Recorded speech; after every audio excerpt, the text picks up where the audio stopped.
Tout le monde. Aujourd'hui on se retrouve pour une vidéo un peu particulière. Ça faisait un bout de temps que je voulais... Enfin un bout de temps, ça faisait quelques jours, voire une bonne semaine que je me tâte à la faire et que je sais pas trop comment. C'est une vidéo qui va paraître un peu étrange aux yeux de certains.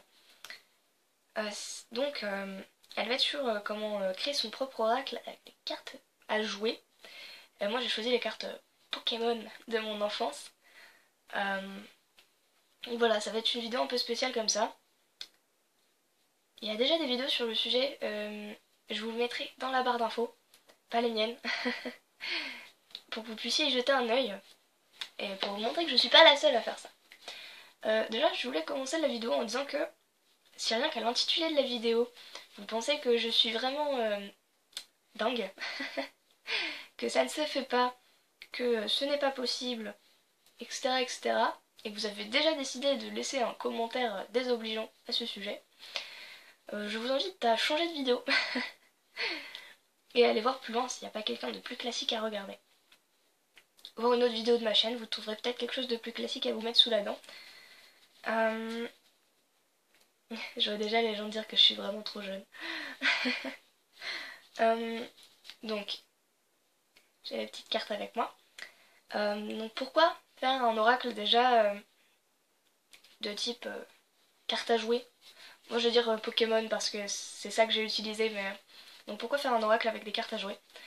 Parce que c'est un très très bon exercice. Ça permet de savoir ce que nous, on veut mettre dans un oracle ou un tarot. Il y en a qui ont refait un tarot avec ce genre de cartes.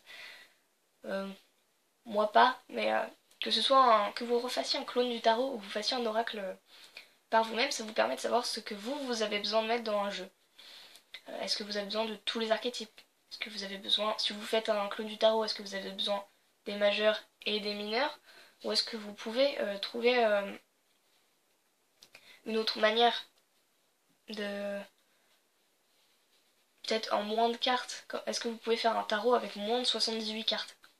Ça paraît très bizarre dit comme ça, mais un tarot, mettez des guillemets au mot tarot quand j'en parle comme ça. Ça permet aussi de savoir est-ce que si je fais un oracle, de quoi j'ai besoin? Est-ce que j'ai besoin de trucs qui me permettent de faire de la divination? Est-ce que j'ai besoin de cartes qui m'inspirent? Est-ce que j'ai besoin de cartes avec des éléments, de choses, des actions, des archétypes plus classiques? Ça permet de faire un topo comme ça et de se dire de quoi j'ai besoin moi dans un jeu de cartes pour qu'il fonctionne avec moi. Ça permet aussi de savoir ce que vous regardez sur les cartes. C'est pas quelque chose qu'on se pose forcément quand on achète des jeux du commerce. Mais il y en a qui sont plus... qui ont tendance à plus regarder le titre de la carte. Il y en a qui ont plus tendance à regarder les couleurs, d'autres les dessins, d'autres les actions des personnages, d'autres les possibles numéros qu'il y a dessus. Et ça permet aussi de se dire qu'est-ce que je veux dans un jeu de cartes? Est-ce que je veux des titres qui me parlent? Est-ce que je veux des numéros qui correspondent à un certain... Pour ceux qui font de la numérologie, est-ce que je veux des numéros qui correspondent à ce que veut dire la carte? Est-ce que j'ai besoin d'un titre qui directement me parle? Excusez-moi. Ça permet aussi...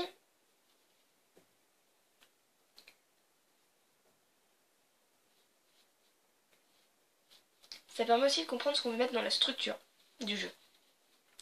Est-ce qu'on veut un jeu très structuré avec d'un côté, par exemple, si on bosse sur les éléments, d'un côté des cartes émotion, de l'autre des cartes action, de l'autre des cartes réflexion?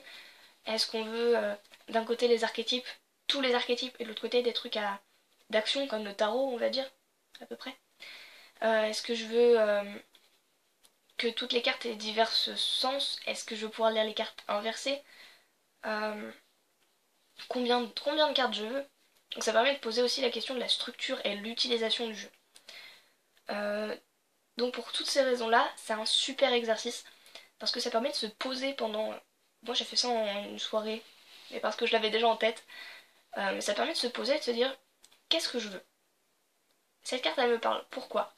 Est-ce que c'est l'image? Est-ce que c'est le titre? Est-ce que c'est la couleur? Est-ce que c'est parce que... Alors pour ceux qui connaissent pas les cartes Pokémon, il y en a qui brillent. Donc est-ce que c'est parce que la carte brille, ça me parle plus, ça a un sens en plus? Donc c'est quand même un très très bon exercice.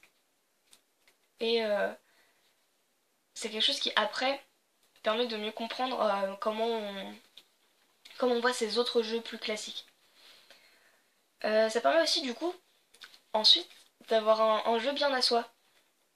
Un jeu qu'on a créé nous-mêmes, donc on connaît toutes les cartes, on sait pourquoi on a pris la carte, on sait ce que veut dire la carte, on sait quel sens il peut y avoir sur la carte, on connaît nos impressions dessus. On a... Enfin, je sais que moi j'ai pas fait quelque chose non plus de très nouveau, on va dire. Je suis restée dans un système de jeu très classique, mais est-ce que par exemple le nouveau jeu a créé de nouveaux mécanismes? On peut créer un jeu qui n'a jamais existé, qui n'existera jamais, où il faut, avec plusieurs tas de cartes différentes, je pioche une carte comme ça c'est l'action que tu dois faire, tu pioches une autre carte, c'est la personne, tu pioches une autre carte, c'est... Vous pouvez aussi créer vos propres mécanismes, et ça permet du coup d'avoir un jeu dont on comprend tout. Pourquoi tel archétype est ici, pourquoi j'ai mis telle couleur ici, quel titre veut dire quoi, quelle carte veut dire quoi, quel type de carte, et quels sont les mécanismes de mon jeu. Et ça permet du coup d'avoir quelque chose de très très personnel et qu'on comprend vraiment bien. Donc pour ceux qui connaissent pas, je vais faire un petit rappel. Les cartes Pokémon sont des cartes à jouer.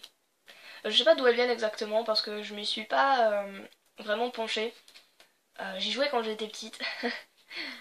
Pour ceux qui connaissent pas du tout, je sais que ça existe. Des Pokémon, c'est des petites bestioles comme ça. Et il y avait des jeux vidéo et on les faisait se combattre les unes contre les autres. Et il fallait... donc il y avait des attaques et tout, les nombres de points de vie, le nom du Pokémon, le Pokémon, qui est tel Pokémon évolué en tel truc. Par exemple, je crois que j'ai ça.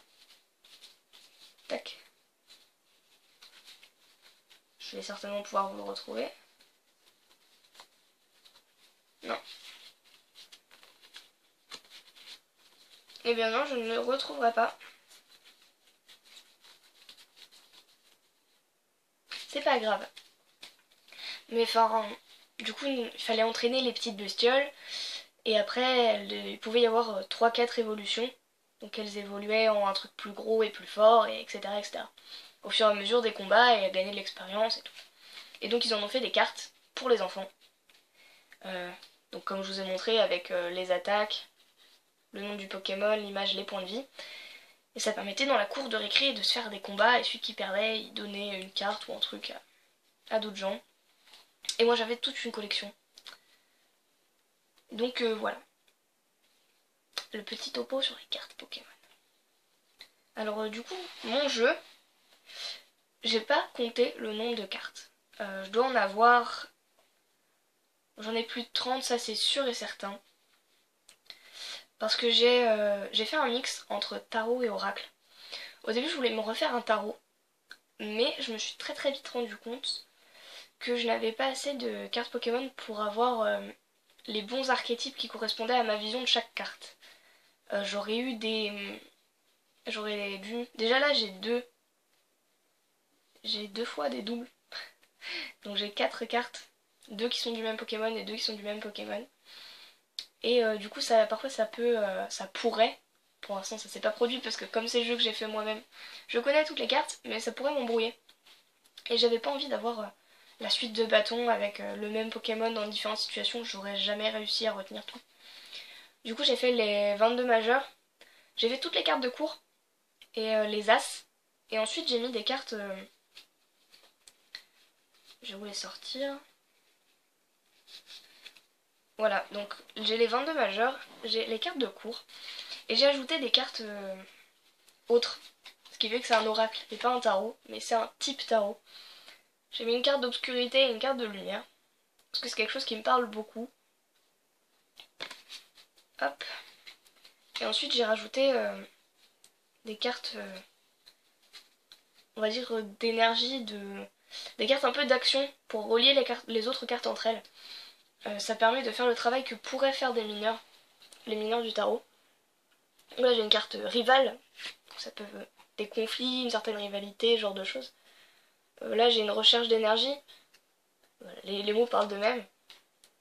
Là j'ai une pièce rune, donc ça peut être un objet particulier ou l'arrivée, comment dire, atteindre un but. Donc vous voyez, c'est très personnel comme manière de voir les choses. Là j'ai l'exploration souterraine, donc comprendre des choses en profondeur ou partir en exploration, ce genre de choses. Ça peut vraiment avoir plusieurs sens. Là j'ai une Poké guérison plus. Donc bah guérison, enfin vraiment il y a de la détente, il y a ce genre de choses. Recyclage d'énergie, là ça parle de. Ça parle. Le nom parle tout seul aussi. Réutiliser une certaine énergie qu'on a mis dans un truc dans autre chose. L'échange d'énergie entre deux personnes ou entre deux projets ou entre. Et le gain d'énergie. Enfin, globalement les cartes comme ça elles parlent d'elles-mêmes. Et ça me sert à relier les archétypes du tarot et les cartes de cour, les as et tout, entre eux. Donc pour se connaître un peu la dynamique du tirage et tout. Et donc, attendez. Je vais vous faire un petit tour d'horizon pour vous montrer un peu ce qu'on peut faire. Donc ça c'est le fou. Pour ceux qui connaissent le magicien. La grande prêtresse. Donc là vous voyez que ça marche aussi. C'est un Pokémon qui s'appelle un Zarbi. En forme de G, parce que mon prénom c'est Gwendoline et je trouvais ça très très drôle de mettre la grande prêtresse en forme de la première lettre de mon prénom. Et par exemple là il y a tout. Enfin c'est un bon exemple de comment j'ai construit mon jeu. Pour moi le violet c'est une couleur un peu de la connaissance, ce genre de choses. Donc il est en forme de G, donc en forme de la première lettre de mon prénom. Je trouvais ça assez drôle de me représenter en grande prêtresse, un peu tordue, avec un grand œil. Moi ça me faisait penser à une coiffe un peu de pape ou de papesse ou les espèces de chapeaux un peu des grandes dames de certaines époques. Impossible de me rappeler où j'ai vu ce genre de chapeau, mais avec un grand œil, donc la grande prêtresse qui voit un peu tout. Et elle a des fonctions gardien et puissance cachée. Donc vous voyez là j'ai clairement pris une carte avec tout qui me rappelait une énergie un peu de la grande prêtresse. Là c'est pareil, l'impératrice. L'abondance. Donc là c'est une vache qui avec des pétales de fleurs, la carte elle brille. Ça c'est l'empereur. Donc en pierre, parce que je trouve toujours l'empereur un peu plus austère. Ça c'est le pape. Ou l'hiérophante. Je trouve ça très moche comme nom. Donc j'ai pris un hibou, le vieux hibou avec des grands yeux, mais une seule jambe. Ça c'est les amoureux. Parce que je trouvais ce personnage très très doux et rose. Donc vous voyez que c'est très personnel comme manière de voir les choses. Le chariot, parce que ça c'est trois Pokémon qui sont agglutinés ensemble en fait. J'adore cette histoire et du coup ils se dirigent tous les trois. Donc je trouvais que c'était clairement, très très clairement un chariot. La force.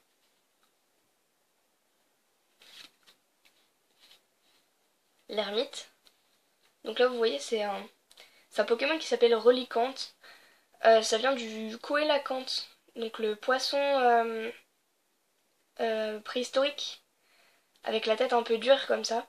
Et je trouvais qu'il avait très très bien une tête d'ermite parce que c'est une très vieille espèce et il est dans les profondeurs, tout seul en train de chercher. Enfin, ça c'est ma roue de fortune. Parce que il regarde pas où il va et il peut se prendre n'importe quoi. Vous voyez, parfois c'est juste très très bête. J'ai juste fait tiens, ce personnage il a vraiment une petite tête de roue de fortune. Et c'est ça qui est drôle, c'est que on peut voir comment on a construit chaque carte. Certaines cartes on les voit juste et on se dit oui ça c'est ça. Et d'autres comme la grande prêtresse on a besoin vraiment de. Ça c'est la justice. Le pendu. J'ai pris un Pokémon qui s'appelle le Parécool qui est tout le temps à l'envers comme ça. C'est un paresseux. Et sauf que ça c'était une édition spéciale, vous voyez pas mais là tout l'arrière brille. Et il y a marqué gardien du pouvoir. Et je trouvais ça très très intéressant de mettre un Pokémon à l'envers avec gardien du pouvoir. Comme le pendu c'est celui qui sait, celui qui a la connaissance et qui est à contre-courant par rapport aux autres, dans un sens, bien sûr. Mais du coup, je trouvais que ça avait une... Comment dire? Une certaine... que c'était drôle. Ça, c'est la mort. J'ai pas voulu prendre un truc trop évident. Mais celui-là, je le trouvais bien avec les cailloux, la petite fleur qui est en train de pousser. Et on dirait juste qu'il est épuisé et qu'il va se relever juste après. Et du coup, je trouvais que c'était une carte de la mort beaucoup plus douce que certaines autres. Mais qui avait quand même l'idée de renaissance. Et ça, c'est la tempérance. C'est un Pokémon ballon qui se laisse porter par le vent. Qui se laisse porter par ce qui lui arrive. Donc ça, niveau tempérance, je trouve que c'était top. Ça, c'est le diable bêtement parce qu'il s'appelle Lilia. Et que ça me rappelait Lilith. Lilith. Je suis nulle en prononciation, ça ne m'intéresse pas de prononcer bien les choses. Du coup, j'ai jamais appris à les prononcer correctement, les noms. Mais voilà, je trouvais qu'elle avait une tête très bestiole des profondeurs un peu. Ça, c'est pour les connaisseurs de Pokémon, c'est un Magikarp. Et c'est la tour. Parce que je sais pas si vous voyez le personnage, mais le Magikarp, c'est un peu le Pokémon nul. Enfin, ceux qui connaissent pas. C'est un Pokémon qui n'a pas d'attaque. Il peut juste faire trempette dans de l'eau. Et du coup, quand on en a un, c'est terriblement ridicule dans les combats. On le sort et il fait trompette et il se fait taper. Et ça n'a aucun sens. Du coup, je trouvais ça très très drôle de mettre ça dans la tour parce que ce Pokémon est un peu stupide de base. Et là, je trouvais qu'on dirait qu'il y avait des jets d'eau, quelque chose qui se casse et que tout s'écroulait sur lui. Et je trouvais que ça avait vraiment une tête de tour. Vraiment. L'étoile, le Mélophée, avec Torgnole comme attaque, ça ne va pas du tout. Mais là, du coup, je me suis pas du tout fiée à l'attaque. Donc ça, c'est la lune. C'est évident. Le soleil, parce que je trouvais que ce petit truc rose avait l'air très très détendu. Très très ensoleillé dans une belle prairie. Donc ça, c'est le jugement.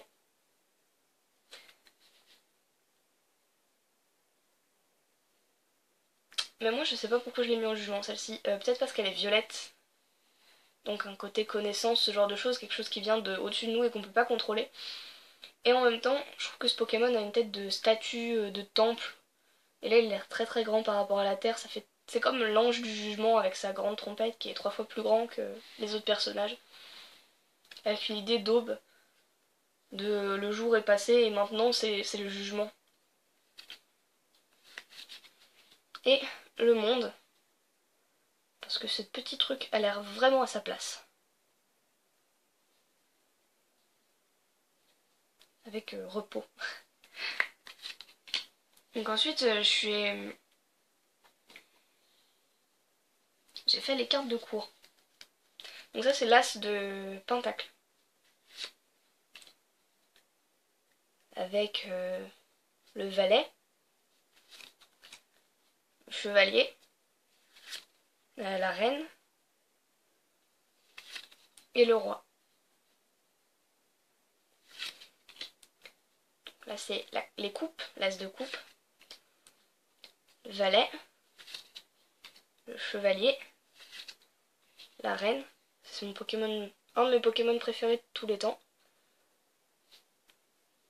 Et le roi, deuxième Pokémon, enfin premier Pokémon préféré de tous les temps. Ça rappelle de très bons souvenirs cette franchise, pour moi en tout cas. Ça c'est les épées, avec le valet, le chevalier, la reine et le roi. Donc comme vous voyez, j'ai mis le roi en électrique parce que je n'avais pas mieux. Et je trouvais qu'il marchait très bien. Les bâtons. Donc, valet, chevalier, la reine et le roi. Et après, il y a mes cartes gain d'énergie, ce genre de choses. Hop, je vais essayer de retrier ça à peu près. Donc voilà, c'est comme ça que j'ai construit le jeu. J'espère que ça vous a donné de bonnes idées. Et j'espère que vous aussi, vous créerez votre propre oracle ou tarot avec des cartes à jouer. Donc voilà, je vous ai montré mes cartes Pokémon. Je sais que ça se fait beaucoup avec des cartes, comment ça s'appelle? Des cartes Magic. Bon, pour ceux qui connaissent pas, c'est pareil, c'est des cartes à jouer en fait, un peu de ce style-là, un peu. Mais dans un univers très fantastique, avec des gobelins, des...